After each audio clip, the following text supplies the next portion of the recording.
Shalom saudaraku yang terkasih dalam Tuhan. Pada kesempatan hari ini kita akan merenungkan firman Tuhan yang terdapat dalam Roma 15 ayat 4 dan Roma 5 ayat 5 dengan tema pengharapan yang pasti. Demikian pembacaan firman Tuhan. Sebab segala sesuatu yang ditulis dahulu telah ditulis untuk menjadi pelajaran bagi kita, supaya kita teguh berpegang pada pengharapan oleh ketekunan dan penghiburan dari kitab suci. Roma 15 ayat 4. Dan pengharapan tidak mengecewakan, karena kasih Allah telah dicurahkan di dalam hati kita oleh Roh Kudus yang telah dikaruniakan kepada kita. Roma 5 ayat 5. Menurut Kamus Besar Bahasa Indonesia, arti kata dari pengharapan adalah harapan.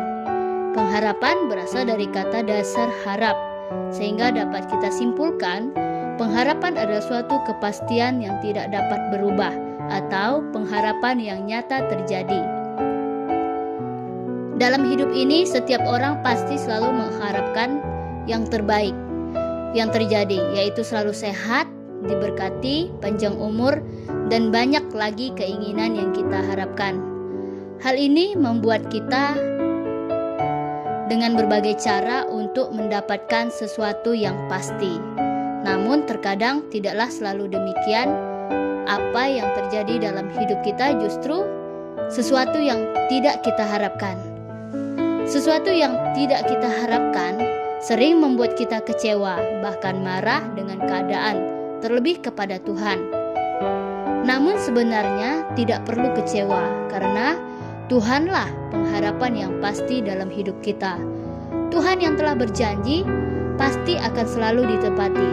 Tidak seperti manusia, lebih banyak mengingkari dibanding menepati. Tidak dapat dipungkiri karena manusia terbatas.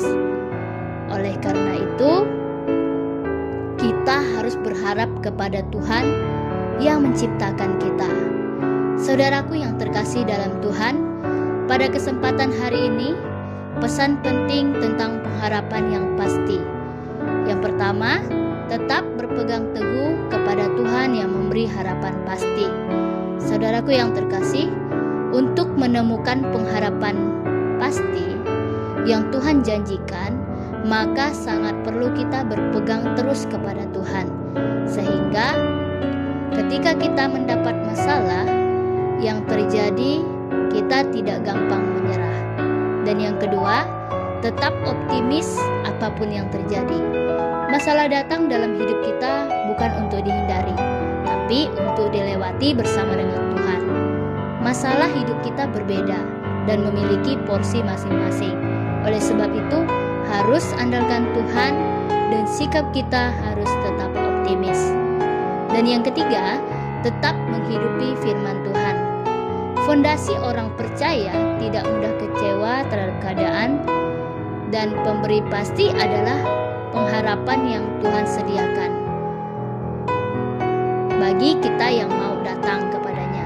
Oleh karena itu, sangat penting kita menghidupi firman Tuhan dalam kehidupan kita. Marilah kita mempraktikkan firman Tuhan yang sanggup memberikan pengharapan yang pasti. Tuhan memberkati.